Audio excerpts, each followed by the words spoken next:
Hello everyone, welcome to Sri Krishna University Digital Learning Classes. I am Mayuri Singh, Assistant Professor of Department Management, SKU Chhatarpur.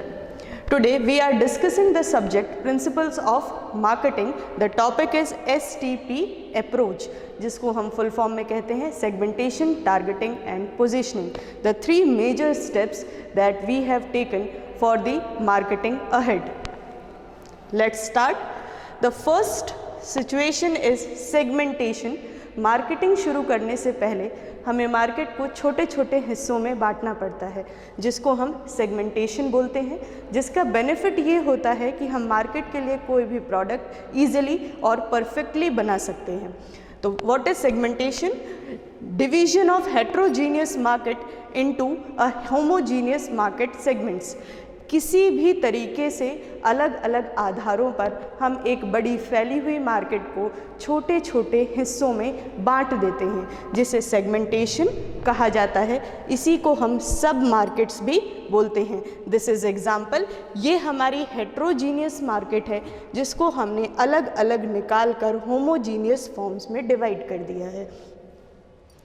कुछ फ़ायदे होते हैं segmentation करने के, जैसे facilitates proper choice of target market. जब भी हम सेगमेंटेशन करते हैं तो हमें ये आसानी हो जाती है कि हम कौन से लोगों को चुनें या किसके लिए हम अपने प्रोडक्ट को डिज़ाइन करें. नेक्स्ट होता है facilitates tapping of the market adapting the offer to the target. मतलब हमें ये सबसे ज़्यादा फ़ायदा कहाँ पहुँचाता है कि हम मार्केट में एंटर ईजिली हो सकते हैं और अपने प्रोडक्ट को आसानी से अपनी टारगेट मार्केट के लिए ऑफ़र या उन्हें प्रोवाइड करवा सकते हैं. Next is makes the marketing effort more efficient and economic. Management हमें एक चीज़ सिखाता है कि हमें मिनिमम रिसोर्सेस में मैक्सिमम आउटपुट प्रोवाइड कराना है. मतलब हमें ऑप्टिमम यूटिलाइजेशन करना है अपने रिसोर्सेस का. इसके लिए हमें सबसे ज़्यादा ध्यान देना होता है कि हम चीज़ों को या अपने काम को इकोनॉमिकली प्लेस पर लेकर आएँ. तो सेगमेंटेशन हमें इसी चीज़ को करने के लिए हेल्प करता है कि हम अपनी मार्केट को प्रॉपर एफर्ट डालकर इकोनॉमिकली प्रॉफिट अर्न कर सकें. Benefits the customer as well. इसके साथ साथ ये कस्टमर को भी फ़ायदा पहुंचाता है कि कस्टमर को ये ईजिली पता होता है कि ये प्रोडक्ट हमारे लिए बनाया गया है या हमें इस प्रोडक्ट को यूज़ करना है. इसके कुछ लेवल्स होते हैं. सबसे पहला लेवल होता है flexible market offering. Flexible market offering मतलब सभी के लिए जो प्रोडक्ट बनाया जाता है या इसमें ज़्यादा क्रिटिकली टेक्निकली सेगमेंटेशन नहीं किया जाता. इसके दो तरीके होते हैं. पहला होता है हमारा नेक्ड सॉल्यूशंस. नेक्ड सॉल्यूशंस वो सॉल्यूशंस होते हैं या वो बेसिस होता है सेगमेंटेशन का जिसमें प्रोडक्ट सभी के लिए डिज़ाइन होते हैं. कोई एक स्पेसिफिक सेगमेंट हम यहाँ पर चूज़ नहीं करते हैं. नेक्स्ट होती है हमारी डिस्क्रिशनरी ऑप्शंस. ये वो लेवल होता है सेगमेंटेशन का जिसमें प्रोडक्ट को हम स्पेसिफिकली कुछ लोगों के लिए ही डिज़ाइन करते हैं. नेक्स्ट हमारा आता है नीश मार्केटिंग. नीश मार्केटिंग सेगमेंटेशन का अगला लेवल है जिसमें हम प्रोडक्ट को ब्रांडेड प्रोडक्ट्स की लिस्ट पर लेकर जाते हैं. लग्जरियस प्रोडक्ट जितने भी डिज़ाइन होते हैं वो सब नीश मार्केटिंग के बेसिस पर सेगमेंट किए जाते हैं. नेक्स्ट आती है हमारी लोकल मार्केटिंग सेगमेंटेशन का लेवल. इस लेवल में हम अपने प्रोडक्ट को लोकली डिज़ाइन करते हैं. लोकली पीपल के लिए ज़्यादा आइडेंटिफिएबल ये प्रोडक्ट होता है और जब हम उस जोग्राफिकल रीच से बाहर निकल जाते हैं तो वो प्रोडक्ट उतना आइडेंटिफिकेशन क्रिएट नहीं करता है. नेक्स्ट आती है हमारी इंडिविजुअल मार्केटिंग. ये इंडिविजुअल मार्केटिंग का जो सेगमेंटेशन लेवल है इसको हम कस्टमाइज मार्केटिंग भी कह सकते हैं, जिसमें प्रोडक्ट को स्पेशल रिक्वायरमेंट्स पर डिज़ाइन किया जाता है. नेक्स्ट है हमारा बेसिस ऑफ सेगमेंटेशन या सेगमेंटेशन किन आधारों पर किया जाता है. सबसे पहला बेसिस होता है जियोग्राफिकल सेगमेंटेशन, जिसको हम रीजन, सिटी या रूरल और सेमी अर्बन एरियाज़ के अकॉर्डिंग करते हैं.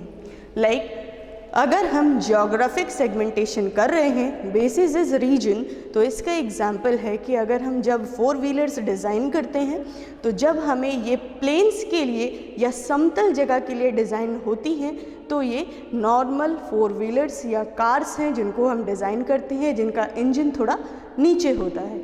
अगर हम इसी के लिए माउंटेनियस एरिया पे जाएं तो जो SUVs डिज़ाइन होती हैं वो माउंटेनियस एरियाज़ के लिए डिज़ाइन होती हैं जिनका इंजन का लेवल थोड़ा हाई होता है जिससे वो पत्थरों से टकराकर डैमेज नहीं होती हैं। नेक्स्ट, सिटी बेसिस पे अगर हम प्रोडक्ट को सेगमेंट करते हैं तो ये कुछ हम अपने क्लोथ्स को ले सकते हैं कि सिटी बेसिस पे इनके डिज़ाइंस अलग होते हैं और रूरल बेसिस पे इनके डिज़ाइन अलग होते हैं, या मेट्रो सिटीज़ में जो मेट्रो डिज़ाइन करी जा रही है वो सिटी बेसिस के आधार पर ही प्रोडक्ट को सेगमेंट किया गया है। नेक्स्ट आता है हमारा rural and semi urban areas.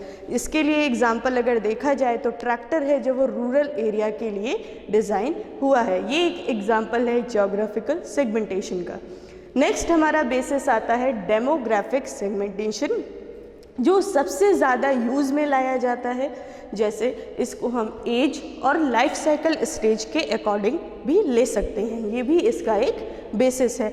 अगर हम एज सेक्टर पे जाएं तो टीनेजर्स के लिए अलग प्रोडक्ट डिज़ाइन होते हैं, इन्फेंट्स के लिए अलग प्रोडक्ट डिज़ाइन होते हैं, ओल्ड एज ग्रुप के लिए अलग प्रोडक्ट डिज़ाइन होते हैं। तो ये एज बेसिस या life cycle stage basis of segmentation कहलाता है। नेक्स्ट आते हैं लाइफ स्टेज। हम लाइफ के जिस स्टेज पर एग्जिस्ट कर रहे हैं उस स्टेज के लिए हमारे लिए प्रोडक्ट्स अलग डिज़ाइन किए जाते हैं। लाइक मैट्रिमोनियल साइट्स, ये life stage basis of segmentation है। प्रोडक्ट्स और सर्विसेज दोनों के लिए ही सेगमेंटेशन अप्रोच फॉलो की जाती है। नेक्स्ट होता है हमारा जेंडर बेसिस, इसमें मेल्स, फीमेल्स और यूनिसेक्स 3 तरीके से प्रोडक्ट को सेगमेंट किया जाता है। नेक्स्ट आता है इनकम बेसिस, इसमें lower income group, middle income group और हायर लेवल इनकम ग्रुप को इंक्लूड किया जाता है और उन्हीं के अकॉर्डिंग प्रोडक्ट डिज़ाइन किए जाते हैं। जैसे हम मार्केट में आज देखते हैं कि हर एक प्रोडक्ट हमें अलग अलग साइजेज़ और अलग अलग पैकिंग में अवेलेबल होता है कि अगर हम किसी भी इनकम ग्रुप से बिलोंग करते हैं तो हम उस प्रोडक्ट को अफोर्ड कर सकते हैं। नेक्स्ट अगर हम आते हैं तो ये जनरेशन बेसिस होता है कि जैसे जैसे हमारी जनरेशन एनहेंस करती जाती है, बढ़ती जाती है, हमारे प्रोडक्ट भी उसी के अकॉर्डिंग चेंज होते जाते हैं। नेक्स्ट आता है हमारा सोशल क्लास बेसिस, ये भी डेमोग्राफिक सेगमेंटेशन के अंदर ही इंक्लूड किया जाता है। सोशल क्लास मतलब हम सोसाइटी में रहने के लिए भी अपने लिए प्रोडक्ट्स को परचेज करते हैं ताकि हमारा एक स्टेटस सिंबल क्रिएट हो। नेक्स्ट सेगमेंटेशन आता है हमारा साइकोग्राफिक सेगमेंटेशन, ये साइकोलॉजी पर बेस्ड सेगमेंटेशन होता है। जैसे लाइफ स्टाइल, हम जिस तरीके का जीवन जीते हैं उस तरीके के आधार पर हम प्रोडक्ट्स परचेज करते हैं। लाइक एयर कंडीशनर, ये एक life style basis segmented product. Next आता है हमारा पर्सनालिटी बेसिस सेगमेंटेशन, हम जिस पर्सनालिटी को कैरी करते हैं उसको मेंटेन करने के लिए हम कुछ प्रोडक्ट्स को परचेज़ करते हैं, सर्विसेज का इस्तेमाल करते हैं, तो उसको हम पर्सनालिटी बेसिस सेगमेंटेशन कहते हैं। नेक्स्ट हमारा बेसिस आता है बिहेवियरल सेगमेंटेशन, ये हमारे प्रोडक्ट को परचेज़ करने और प्रोडक्ट को यूज़ करने के आधार पर आधारित होता है। जैसे ओकेजन्स, अगर हमारे घर में कोई फंक्शन है, हमारे वर्क प्लेस पे कोई फंक्शन है, तब हम उसके अकॉर्डिंग प्रोडक्ट्स परचेज़ करते हैं, ये ओकेशन बेसिस है।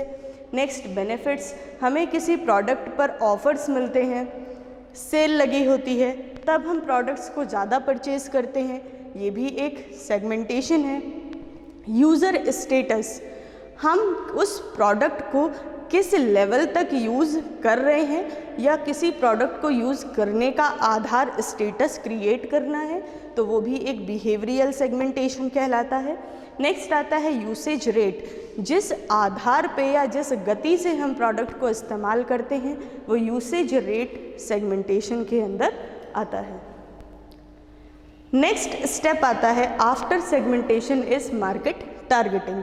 इसका मतलब होता है कि जब हमने मार्केट को अलग अलग हिस्सों में बांटा, उन हिस्सों में से किसी एक हिस्से को चुनना और उसके लिए अपने प्रोडक्ट को डिज़ाइन करना।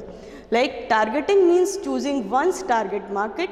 In choosing target market, a firm basically carries out an evaluation of the various segments. हम हर एक सेगमेंट का इवेल्युएशन करते हैं, उसको डिज़ाइन करते हैं और ये डिसाइड करते हैं कि कौन सा टारगेट हमारे लिए सबसे ज़्यादा फ्रूटफुल रिजल्ट लेकर आएगा और उसी के लिए हम अपने प्रोडक्ट को बनाते हैं। जैसे किन आधारों पर हम सेगमेंट को देखते हैं, चेक करते हैं या मेजर करते हैं और फिर उसे सिलेक्ट करते हैं। सबसे पहला, इज़ इट साइजेबल और नॉट, मीन्स हम जो सेगमेंट चूज़ कर रहे हैं उसमें नंबर ऑफ़ कस्टमर्स की क्वांटिटी कितनी है, हमारा जो प्रोडक्ट बनेगा वो कितने लोगों तक पहुंच पाएगा। हमारा मेन ऑब्जेक्टिव होता है मार्केट में मैक्सिमम रीच को बनाना। नेक्स्ट होता है, इज़ इट ग्रोइंग, क्या वो ग्रो करेगा इन फ्यूचर या नहीं करेगा, हमारी सेल फ्यूचर में बढ़ेगी, प्रोडक्ट मार्केट में एग्जिस्ट करता रहेगा, आगे चलता रहेगा या आगे जाने तक इसकी रीच नहीं है। नेक्स्ट, इज़ इट प्रॉफिटेबल और नॉट, क्या उस सेगमेंट से हमें प्रॉफिट अर्न हो पाएगा या नहीं हो पाएगा। Next, is it accessible. Next जो मेन इम्पॉर्टेंट चीज़ है वो ये है कि हम प्रोडक्ट को पहुँच कितनी बना रहे हैं, हमारा प्रोडक्ट कितने ज़्यादा लोगों तक पहुँचेगा या वो कितनी आसानी से उन तक पहुँच पाएगा। Next, is it compatible with firms resources और कैपेबिलिटीज़, जो हमारे ऑर्गेनाइजेशन के रिसोर्सेज हैं, जो उसकी कैपेबिलिटीज़ हैं, जो उसकी क्षमताएं हैं, उसके अनुसार वो सेगमेंट है या नहीं है, हम अपने सेगमेंट को सेटिस्फैक्शन प्रोवाइड करवा पाएंगे या नहीं करवा पाएंगे। नेक्स्ट हमारा टॉपिक है पोजीशनिंग। सेगमेंटेशन करने के बाद हम टारगेटिंग करते हैं और जब हम मार्केट को चूज़ कर लेते हैं उसके बाद हमारा इम्पॉर्टेंट काम स्टार्ट होता है अपने प्रोडक्ट को एक पोजीशन प्रोवाइड करवाना, उसकी एक आइडेंटिफिकेशन मार्केट में क्रिएट करना। It is the platform for a brand, हम किसी प्रोडक्ट को ब्रांड बुलाते हैं या ब्रांड बनाते हैं, उससे पहले हमें उसके लिए एक प्लेटफॉर्म तैयार करना पड़ता है जिसको हम पोजीशनिंग कहते हैं। It facilitates the brand to get through the target consumers. Positioning brand को एक प्री प्रिपेयर्ड प्लेटफॉर्म प्रोवाइड करती है कि वो प्रोडक्ट एक ब्रांड के रूप में अपने कस्टमर्स तक पहुँचे। Positioning is the act of fixing the locus of the product offer in the minds of the target customers या consumers। पोजीशनिंग करना एक साइकोलॉजिकल गेम है। हम इस गेम के अंदर कंज्यूमर के माइंड में अपने प्रोडक्ट की बेस्ट ऑफरिंग या बेस्ट उसकी यूएसपी को फिक्स करते हैं। कंज्यूमर या कस्टमर आइडेंटिफाई कर पाता है कि किस प्रोडक्ट की या किस सर्विस की बात हो रही है। Main concerns in the positioning, जब हम पोजीशनिंग करते हैं तब हमारा मेन कंसर्न या ध्यान रखने वाली बातें क्या क्या होती हैं। A product can not be everything to everyone. सबसे ज़्यादा हमें ये ध्यान रखना पड़ता है कि जो हमारा प्रोडक्ट है वो हमारे टारगेट मार्केट के लिए भी हर एक कस्टमर के लिए सब कुछ नहीं होगा। हर एक कस्टमर हमारे प्रोडक्ट को अपनी नीड के अकॉर्डिंग देखेगा और उसी के अकॉर्डिंग हमें अपने प्रोडक्ट की पोजीशन को बनाना है। Positioning means putting a product in pre determined orbit. हम कभी भी मार्केट में पहुंचते हैं और किसी भी प्रोडक्ट को परचेज़ करना होता है या परचेज़ करने के बारे में हम सोच रहे होते हैं तो उससे पहले हम ये डिसाइड करते हैं कि हमारी नीड क्या है जिसको हमें इस प्रोडक्ट से फुलफ़िल करना है। प्रोडक्ट का रूप, रंग, उसका साइज़, उसकी इमेज ऑलरेडी हमारे माइंड में क्रिएट होती है उसे परचेज़ करने से पहले। तो पोजीशनिंग का मतलब यही होता है कि हम उस नीड क्रिएशन में अपने प्रोडक्ट की इमेज को ऑलरेडी सेट कर दें कि कंज्यूमर को अगर उसकी नीड अराइज हो तो उसके माइंड में सबसे पहले प्रोडक्ट का नाम, हमारे प्रोडक्ट का नाम आना चाहिए। Positioning connects product offering with the target market. Positioning का मतलब ही ये होता है कि हम अपने प्रोडक्ट को, जो भी हम उसमें ऑफ़र कर रहे हैं, जो हमारा यूनिक सेलिंग पॉइंट है या जो हमारा कोर प्रोडक्ट है, वो हमारी टारगेट मार्केट से कनेक्ट हो। आप इसी तरह जुड़े रहिए। आगे का टॉपिक जो हम डिस्कस करेंगे नेक्स्ट क्लास में वो होगा मार्केटिंग मिक्स, और उसको हम नेक्स्ट क्लास में कंटिन्यू करेंगे। Thank you.